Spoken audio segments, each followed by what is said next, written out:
Olá a todos os nossos ouvintes. Mais uma vez a gente está aqui nos estúdios do UOL EdTech, dessa vez para gravar o segundo podcast da primeira temporada do Clique e Aprenda. Eu sou Rodrigo de Godoy, diretor de Educação Digital do UOL EdTech, e eu hoje estou acompanhado, como sempre, do meu amigo e parceiro Bruno Milagres. Tudo bem, Godoy? Beleza, Bruno? Joia. E nosso convidado do dia é o Rodrigo Morimatsu, que é Head de Operações e Segurança aqui do UOL EdTech. Fala, Godoy, Bruno, tudo bem? Tudo jóia. Bom, por que nós chamamos hoje o Morimatsu, meu xará, para estar aqui conosco? É porque o tema do podcast é sobre como a inteligência artificial ela vai transformar a educação nos próximos anos.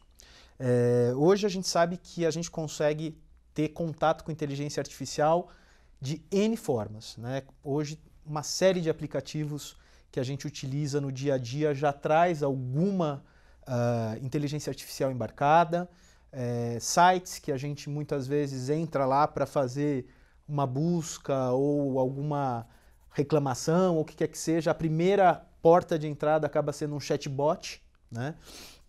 Mas na educação, efetivamente, né? O que a gente pode esperar da inteligência artificial atuando em educação?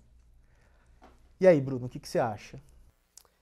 Eu tenho uma opinião sobre isso que vai de encontro a quase que o propósito, né, do UOL EdTech, de digitalizar a educação, tanto nos programas de formação corporativa quanto nos programas de formação acadêmica.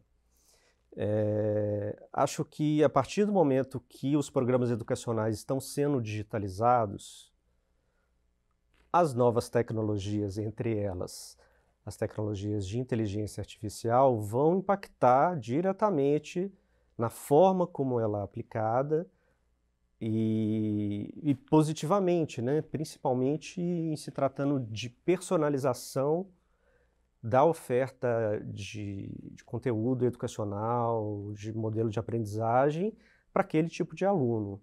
Então, eu acho que é um depara, sabe? Quanto mais digital for o programa de formação, tanto de empresa quanto de instituição de ensino, maior a capacidade desse tipo de nova tecnologia impactar.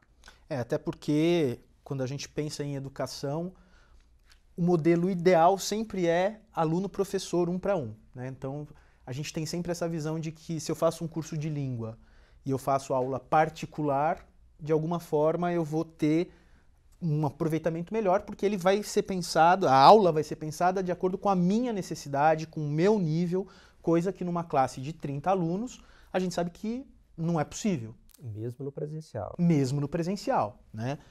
Estou falando no presencial mesmo. Quando a gente pensa na inteligência artificial embarcada em soluções de educação, de alguma forma existe essa possibilidade, né, de que eu tenha uma experiência customizada, né, de acordo com o que eu já sei, de acordo com os meus pontos mais a trabalhar, né? A gente está vendo, na verdade, não só a parte preditiva, analisar, a gente está vendo análise de imagem, a gente está olhando também a parte de compreensão de fala, tradução simultânea.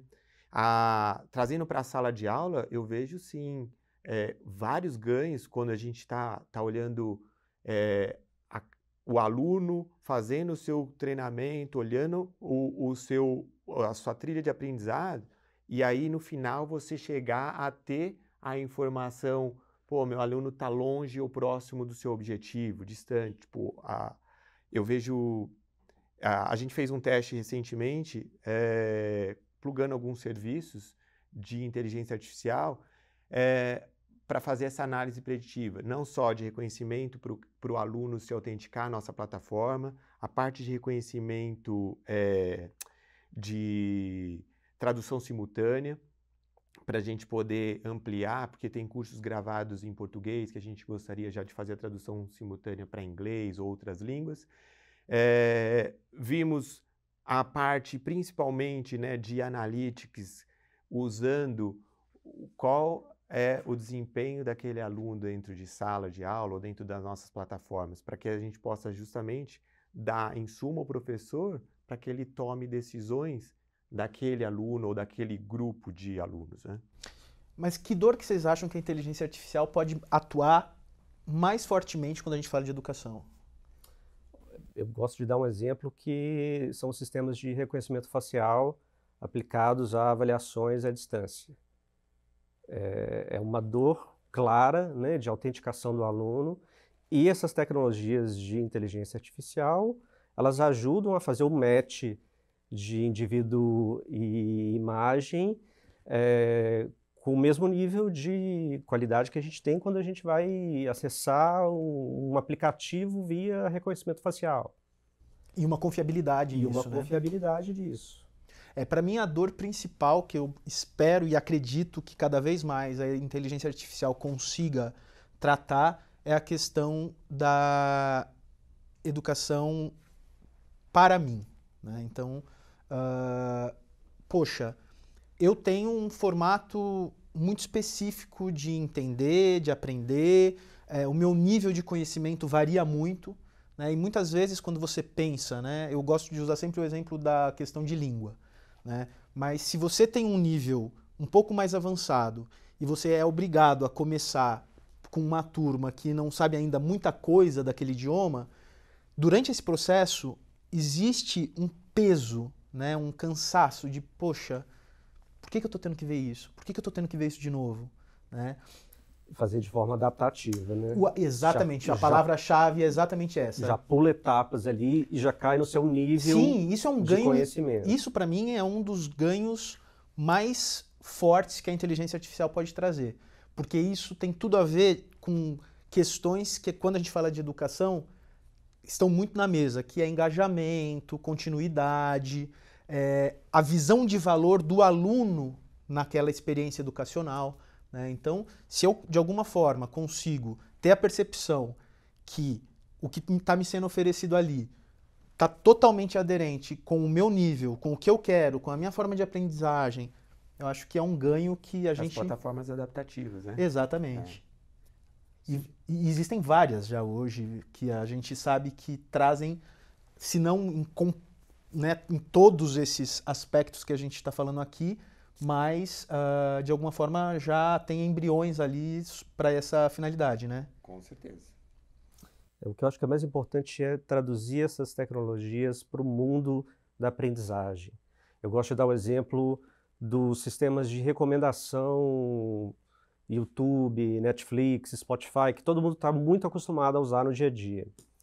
Qual que é o objetivo central desses sistemas de recomendação? É que você fique mais tempo consumindo conteúdo. Então, é um sistema que te promove que você fique mais tempo consumindo conteúdo. Que aquele conteúdo está mais adequado a você, com qual objetivo? E nem sempre a aprendizagem é você consumir mais tempo. A aprendizagem é diferente, talvez consumir um conteúdo mais contextualizado a você, consumir um conteúdo adequado ao seu nível de conhecimento, adaptado ao seu nível de conhecimento. Ao seu momento, né? Consumir um conteúdo, né, trazendo para o mundo das empresas, consumir um conteúdo adequado ao contexto do trabalho que eu estou exercendo agora, à função que eu estou exercendo, ao meu momento de carreira. Se eu estou num momento de transição de carreira, por exemplo, para fazer uma primeira gestão, puxa, eu tenho aqui conteúdos específicos para esse nivelamento que você vai precisar de fazer. Então eu me preocupo muito com essa questão de objetivo e de não fazer uma cópia, o copia e cola a gente escuta muito isso, né? A gente agora tem aqui o Netflix da educação. Puxa, o Netflix da educação não sei se é bom, porque eu não quero consumir mais conteúdo, eu quero consumir o conteúdo que me entrega maior valor para aquilo que eu preciso agora. E hoje o que a gente vê muito é que a indicação de mais consumo muitas vezes tem a ver especificamente com os conteúdos consumidos na sequência. Então, assim, usando o exemplo do Netflix, eu sei que a inteligência artificial dele é bem mais complexa do que isso, mas se eu consumo muito drama, eu só começo a ver drama na minha indicação. Igual no YouTube, ó. Né? Eu dei o exemplo no nosso último episódio que eu consumo muito vídeos de xadrez, né? Sim. Puxa, abre lá a minha timeline do YouTube, só tem recomendação de um certo tema específico, né? É um termo que a gente usa, que é o tal do rabbit hole. Você cai no buraco do coelho e só recebe aquele tipo de conteúdo. Para quê? Para que eu passe mais tempo consumindo conteúdo. Mas quando a gente fala de educação, a gente não pode ser tão simplista. Exatamente. Não dá para ser tão simplista, porque não é porque eu fiz 1 ou 2 cursos de gerenciamento de projetos que eu só tenho esse interesse. Exatamente. Ou que em todo momento da minha vida, estes são os temas que fazem sentido. Isso vai mudando de acordo com vários inputs, né, que a inteligência artificial pode ir recebendo, né? Mas, Morimatsu, o que você imagina como sendo viável, né, de uma forma mais abrangente no futuro próximo, né? Porque a gente tem, por exemplo, vários estudos, né? Trouxe aqui uma pesquisa que foi feita pela Universidade Federal do Rio Grande do Sul, a pedido do SESI e do Senai, que se chama Tendências em Inteligência Artificial na Educação. Segundo esse estudo, até 2030, a gente vai ter aí, de forma bem massificada, tecnologias como o processamento de língua natural, né, que é quando o computador ele consegue interpretar a linguagem humana de uma forma mais assertiva, fones de ouvido com tradutores, que é um passo além do que você disse da tradução simultânea em plataforma, né? Então você está ali com um fone de ouvido tradutor, se você está falando português e eu não sei a linguagem, automaticamente isso já faz a tradução para mim. Criatividade computacional, né? Mas no futuro imediato, o que você acha que tem mais chance da gente ver aí como viável quando a gente fala de inteligência artificial e educação? Olha, eu vou falar que 2030, até 2030, é até um prazo muito longo, porque tem coisas acontecendo agora, nesse momento. Então, falar um pouco de fone de ouvido com tradutores, né? Isso eu acredito que nos próximos, 3, 4 anos seja uma realidade, seja acessível para todos e a gente já tem aí algo embutido nas soluções, enfim, N soluções, principalmente em educação. Eu vejo a questão de tradução simultânea é uma coisa que para mim não é mais novidade e ela já faz parte, é claro, que tem aquele lance do machine learning que eu estava explicando, né? Você cria, você treina, você implanta, depois você vai gerenciando os modelos rapidamente para que você tenha com facilidade, né, essa experiência de entregar algo muito próximo da realidade humana, né? Da conversão da máquina para o humano. Então, a questão da mineração do conhecimento, por exemplo, né, de você descobrir insights latentes dentro do seu conteúdo, né, coisa que a gente produz bastante aqui. Você olhar, aquilo o Godoy sempre para ali, volta, assiste 2, 3, 5 vezes aquele... Eu começar a te dar insights de temas parecidos com aquilo que você assistiu. Isso também, eu acredito que em 1 ano, 2 anos, seja muito popular para todos, principalmente em educação. E agora eu vou fazer um papel que o Bruno faz muito bem, que é o de advogado do diabo. O Bruno adora. Não, o Bruno adora. Não, ele ajuda a gente a pensar. O Bruno sempre ajuda a gente a pensar fora da caixinha. Mas a gente falou aqui do fone de ouvido com tradução simultânea, né? A gente, quando fala de inteligência artificial, muitas vezes a gente vê discussões, quando a gente está falando do mercado de trabalho, a questão de que algumas funções, alguns papéis vão deixar de existir por conta da inteligência artificial. O que não é de todo em verdade, né? Mas a gente trabalha aí com uma ressignificação, né? Na verdade, deixa de existir o papel A para existir o papel B. Mas quando eu falo de educação, né? Será que, por exemplo, quando for popularizados esses fones de ouvido tradutores e com uma confiabilidade alta, para que eu vou precisar aprender inglês? Né? Será que a gente não tem um viés aí de, poxa, eu não preciso mais aprender, é só colocar um fone, eu sempre vou ter à disposição. Vocês acham que há esse perigo da inteligência artificial também criar algum deixar problema? A gente mais preguiçoso? Exatamente. Existe. Existe. Você também acha que existe? O ser humano, a gente sempre tem que assumir que ele vai tomar atitudes, às vezes até mais simplistas, né? O que é mais simples, o que é mais fácil, o que eu preciso agora. É muito difícil você ver um comportamento baseado em objetivos de longo prazo, né? Mas eu acho que é uma troca, sabe? Se por um momento eu vou ter mais conveniência para acessar conteúdos em línguas que eu não conheço, isso vai me gerar também motivação para entender um pouco melhor como pensam as pessoas formadas a partir daquela linguagem. Quando você começa a aprender uma outra língua, eu acho que a coisa mais interessante é entender como que aquelas pessoas pensam. Não só a língua, não só a tradução.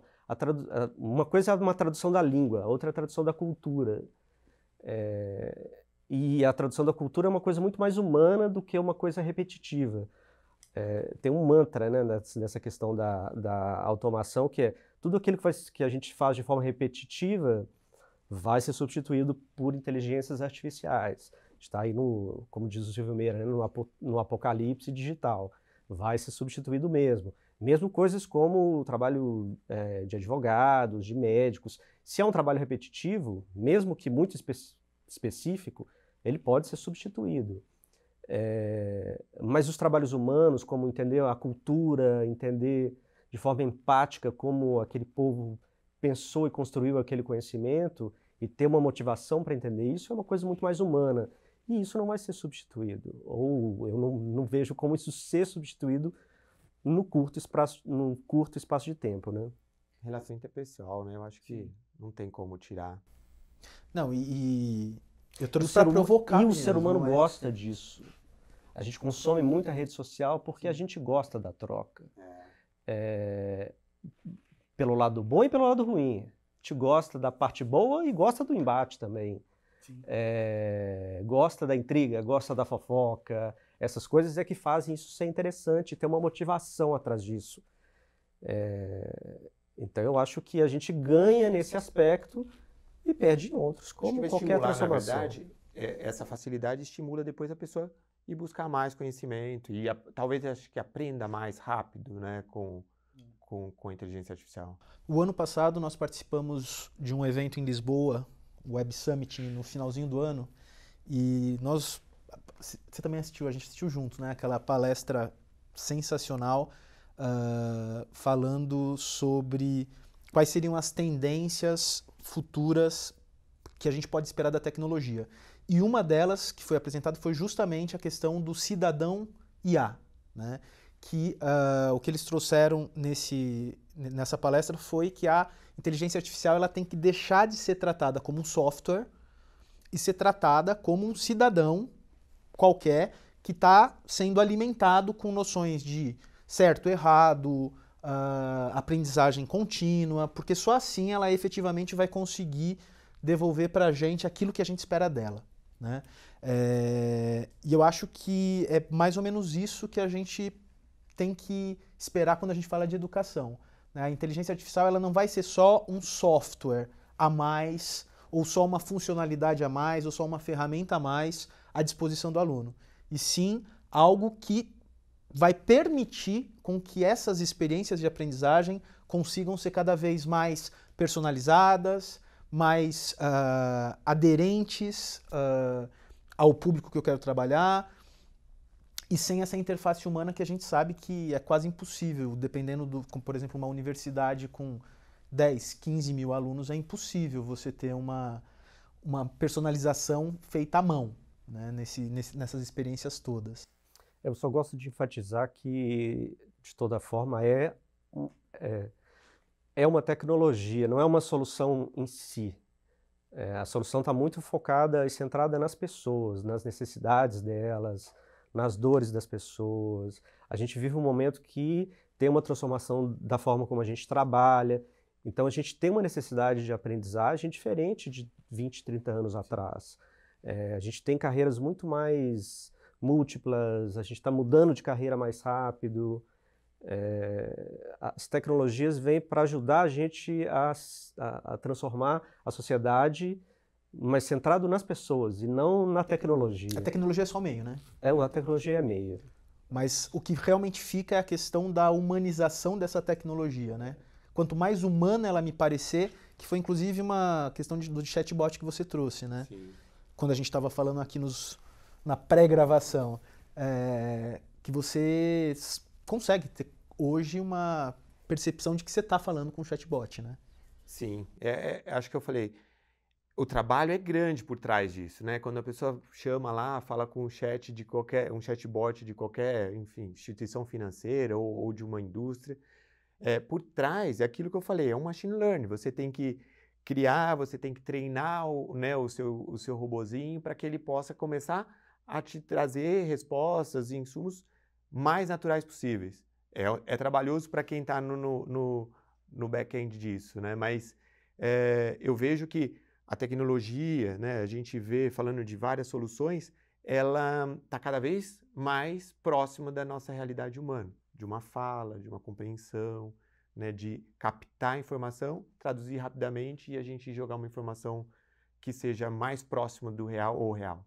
A gente já está chegando aqui no fim do podcast, mas só para complementar isso que o Morimatsu trouxe, tem aquele vídeo do Google que eu acho sensacional, de inteligência artificial, não sei se você já viu, né?